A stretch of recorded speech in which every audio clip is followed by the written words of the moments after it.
Bonjour et bienvenue sur la chaîne Tout va bien Marine, la chaîne où on avance ensemble, toujours. Donc voilà, aujourd'hui je voulais vous parler d'un livre. Enfin, on est trois en fait, vous le voyez pas, mais Monsieur Gatsby est là aussi. Mais il aime beaucoup moins venir devant la caméra. Morito, toujours présent, dès qu'il y a la caméra, il vient sur l'épaule. Aujourd'hui, je voulais revenir sur un livre dont je vous ai déjà parlé. C'est le livre La prophétie des Andes. La prophétie des Andes, c'est 9 révélations. Bon, là je vous montre la 10e parce que je viens de terminer la 10e. Le livre que je vous ai présenté dans la première vidéo, je vous mettrai en lien en dessous de la vidéo. La prophétie des Andes, c'est sur 9 révélations. Et aujourd'hui, je voulais vous faire une petite vidéo sur la deuxième révélation, puisqu'on a vu la première qui était sur les synchronicités, les coïncidences. Aujourd'hui, je vous propose de vous faire un petit retour sur la deuxième révélation, parce que je pense que ça peut être intéressant. Donc, c'est le chapitre 2 du livre. Pourquoi je vous montre la 10e prophétie? C'est parce que j'ai prêté mon livre, donc je ne peux pas vous le montrer. Donc, ce livre, déjà, il faut savoir, il a été publié en 1993. Donc, c'était 2 ans après ma naissance. Ça commence à dater. Pourtant, il parle d'un éveil, d'une coïncidence entre le fait que aujourd'hui tout le monde s'éveille et que de plus en plus de personnes touchent à la spiritualité. Finalement, le chapitre 2, la révélation 2 du livre La prophétie des Andes, c'est l'histoire, avec un grand H, est aussi notre histoire. Finalement, ce qu'on voit à l'extérieur est reproduit à l'intérieur. Alors, je pense beaucoup à Charlotte Hoffman quand je dis ça, parce que c'est quelqu'un qui parle beaucoup. Ce qui se passe à l'extérieur est souvent le reflet de l'intérieur. Je vous mettrai aussi en bas, en lien, la page de Charlotte Hoffman qui en parle très très bien. Il dit qu'il faut aussi regarder le passé à l'extérieur et à l'intérieur de soi pour mieux se comprendre. Et donc il remonte jusqu'au Moyen-Âge dans ce chapitre, toujours par l'intermédiaire juste d'un personnage qui part pour une expédition au Pérou. Donc c'est vraiment un livre, si vous n'avez pas vu la première vidéo, c'est vraiment un livre, une histoire, hein. Vous pouvez le lire voilà, en lisant une histoire, un homme qui un jour...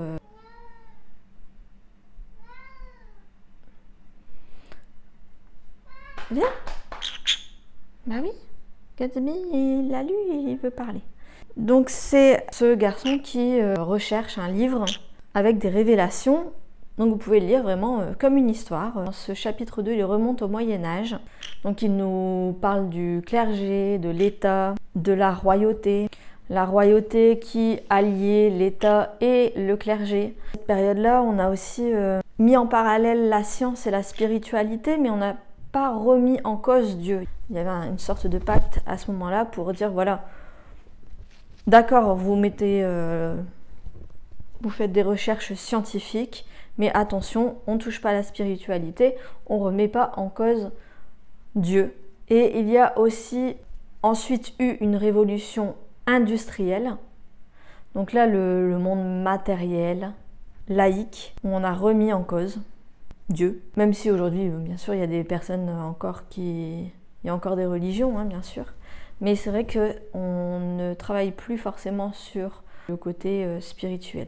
Aujourd'hui, est-ce qu'il y a un retour en arrière? Est-ce qu'il y a un retour en arrière dans la religion? Est-ce qu'il n'y a pas plus en plus de personnes qui croient en Dieu ou qui croient en une certaine spiritualité? Est-ce qu'il n'y a pas un retour en arrière dans le sens où on se dit que l'on détruit le monde plutôt que de le faire avancer? On parle d'écologie, on parle d'autonomie, de revenir en arrière, de ne plus utiliser l'électricité, etc. Aujourd'hui, est-ce que la spiritualité, c'est pas devenu quelque chose d'un peu tabou? Je sais pas, sur Facebook, je me suis fait traiter de wokiste. Je n'avais jamais entendu le mot, mais si j'ai bien compris, c'est un peu ça. C'est le tabou de la spiritualité. Alors, cette deuxième révélation demande de faire le point, demande de faire un bilan et de voir quelles sont nos préoccupations aujourd'hui. À quoi on réfléchit le plus? Qu'est-ce qui nous pose question? Et le livre pose le postulat que nous sommes entrés dans une ère qui est spirituelle. Dans la suite du livre, alors moi j'ai le gros livre, je ne sais pas si vous vous souvenez, Prophétie des Andes, j'ai une autre partie qui est les leçons de vie de la prophétie des Andes. Et donc dans cette partie, il énumère vraiment toutes les... Alors je ne sais pas si c'est pas les qualités, mais il reprend vraiment point par point ce qu'on a dans notre vie, le problème de notre vie. Est-ce que... je vais vous prendre un exemple, ce sera plus parlant. Il parle d'indépendance, et ben il ne faut pas voir le mot indépendance, mais plutôt interdépendance. Pas réussite intellectuelle, mais plutôt sagesse. Pas autodévaluation, mais conscience de ses forces. Sécurité, adaptabilité. Vous avez une résistance à l'autorité, ben il faut voir plutôt un partage des responsabilités. Vous avez un mécanisme émotionnel, ben il faut plutôt voir un épanouissement de soi. Moi, ce qui m'a beaucoup parlé, c'est... Voilà, j'ai constaté dans ma vie plusieurs personnes qui étaient toujours dans un besoin d'amour, un besoin d'être en couple. Vraiment, ça se ressentait chez eux, leur besoin vital, c'était d'être en couple, d'être aimé, de se sentir aimé. Dans cette partie du livre, il donnait l'exemple non de l'amour de quelqu'un d'autre, pas le manque affectif, on va dire. Il disait amour de soi. Et oui, parce que finalement, ça passe par là. Si on a conscience d'être aimé par la source, on va dire, plus largement, qu'on est entre le ciel et la terre et que l'on est aimé même par Gaïa, mais tout simplement par soi, que l'on se respecte, que on a une certaine confiance en soi, que l'on s'apprécie, que l'on s'aime, alors il n'y a plus de problème de manque affectif. Notre cœur est rempli par notre amour pour nous. Je ne sais pas si je suis compréhensible, mais voilà, moi c'était le point qui m'a le plus parlé.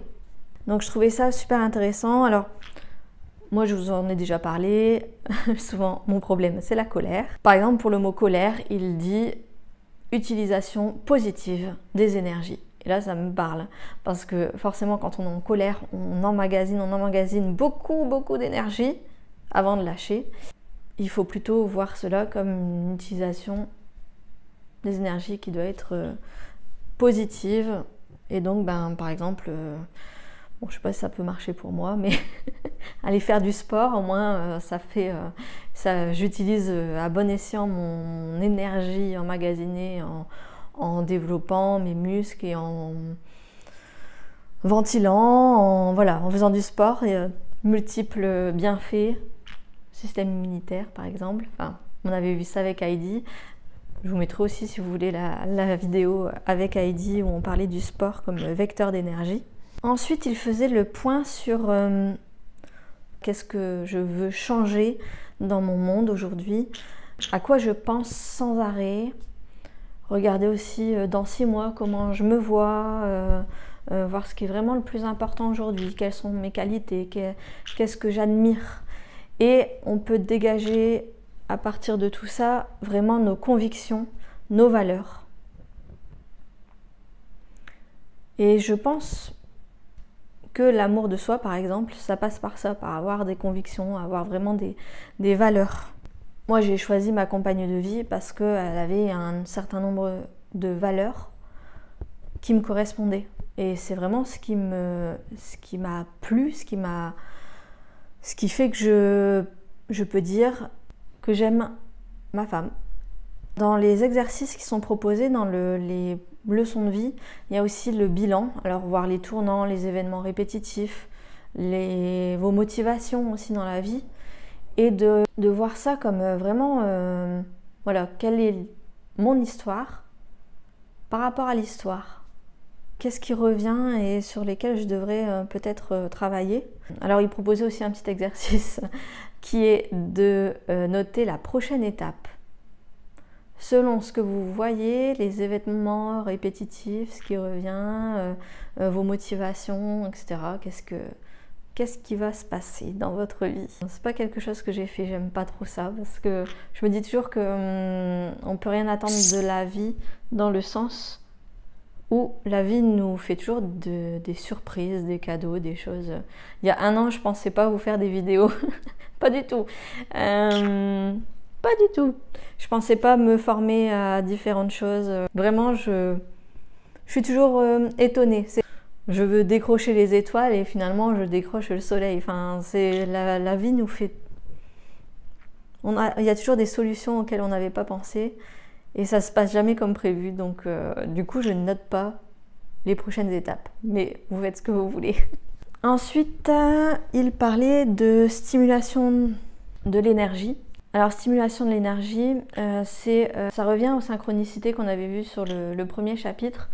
Donc, c'est noter par exemple une question, un problème à résoudre et voir dans les 3 jours par exemple les synchronicités, noter qu'est-ce qui s'est passé, quel mot revient, pourquoi pas faire une méditation, se concentrer profondément en pensant à cette question avant de s'endormir par exemple, ou procéder à des exercices de respiration pour accumuler l'énergie. Voilà, donc le chapitre 2 de la prophétie des Andes, c'est vraiment regarder l'histoire. Alors il y a eu l'époque médiévale, il y a eu l'époque de l'Église, il y a eu une époque plutôt industrielle où on a recherché à produire plus d'objets qu'il n'y avait de demande finalement. Et donc une époque vraiment avec un besoin matériel, une sécurité matérielle. Et aujourd'hui, maintenant qu'on a tout, c'est quoi la prochaine étape? Est-ce que c'est pas une ère plus spirituelle? Je pense que c'est la question finalement. Et donc ce deuxième chapitre et ces petits exercices ensuite, j'espère que ça peut vous parler, vous aider.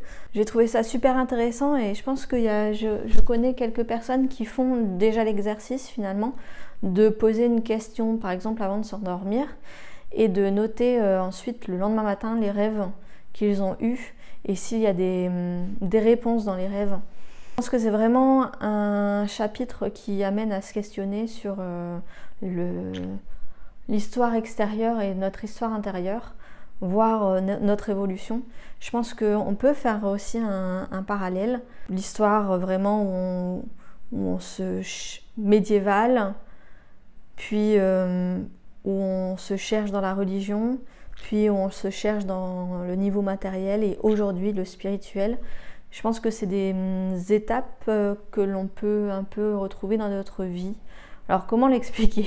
Je pense que on a tous été à un moment de notre vie à se questionner sur les religions et qu'est-ce que c'était. Dieu, qui ça peut être, est-ce qu'on est catholique, est-ce qu'on est bouddhiste, est-ce qu'on est musulman ou est-ce qu'on a une autre religion, est-ce qu'on est juif, est-ce qu'on est...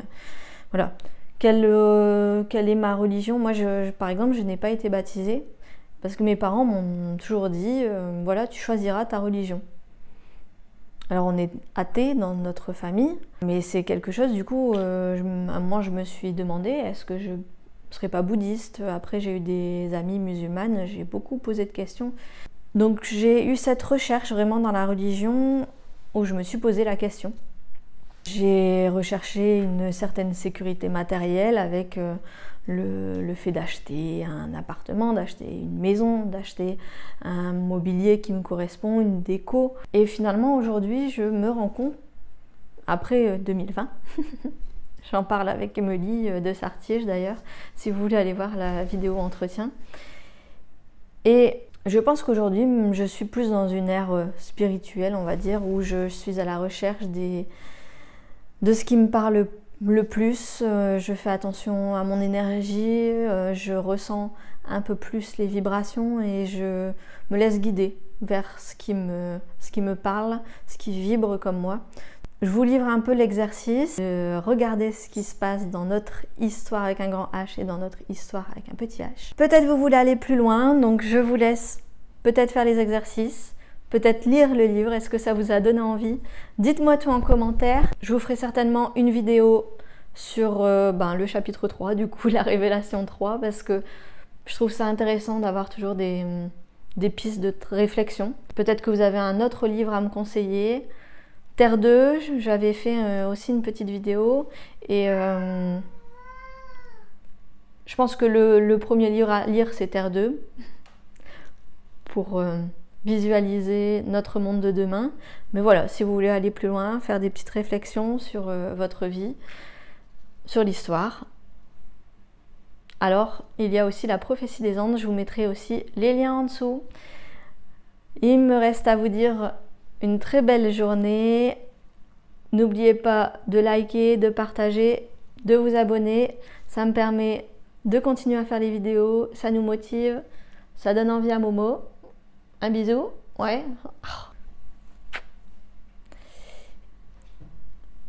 Plein de bisous, à la prochaine vidéo.